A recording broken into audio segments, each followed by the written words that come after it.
Un face-à-face entre deux Français dans un camp de rétention. D'un côté, un djihadiste présumé, aujourd'hui interpellé. Il est originaire de Lunel, dans l'Hérault. De l'autre, un soldat volontaire qui a intégré l'armée kurde. Document signé Fabien Lasserre, Édouard Manet, Laetitia Niro. Un prisonnier sous haute surveillance. Nous l'appellerons Yacine. Il a 30 ans et est originaire de Lunel, dans le sud de la France. Il est aujourd'hui soupçonné d'avoir combattu dans les rangs de Daesh. Exceptionnellement, les forces kurdes qui le détiennent nous ont autorisé à l'interviewer.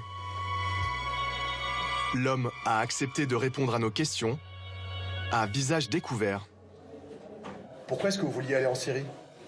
La plupart des gens qui sont venus avec une croyance, avec un idéal. Vous voyez? Moi, je suis venu sans idéal. Moi, je suis venu, je connaissais aucune sourate. Je connaissais rien du tout.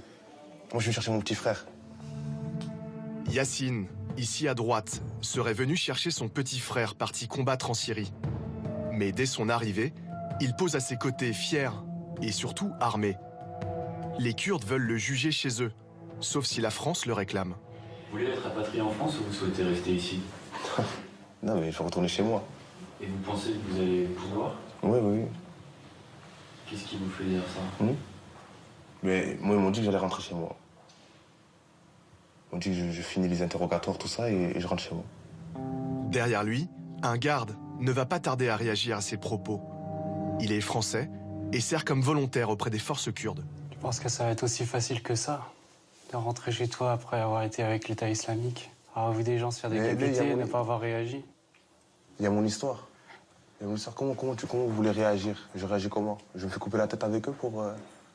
Tu crois vraiment que les gens vont te laisser partir comme ça sans avoir rien fait? Moi, je vais rentrer chez moi et oublier. Tu crois que nous, on va oublier? On va oublier tous les gens qui sont morts dans cette guerre? On va oublier tous nos camarades qui sont tombés à cause des gens comme ça? Là, c'est pas des gens comme moi. Moi, j'ai rien à voir avec eux. J'ai rien à voir avec eux. J'ai pas pris les armes. Pourtant, on t'a arrêté avec le motif de combattant. Et ouais, c'est ça le problème. Ah oui, c'est ça le problème. Il serait une quarantaine de Français à avoir été arrêtés par les forces kurdes. Pour le moment, la France veut laisser les autorités locales juger sur place ces djihadistes présumés.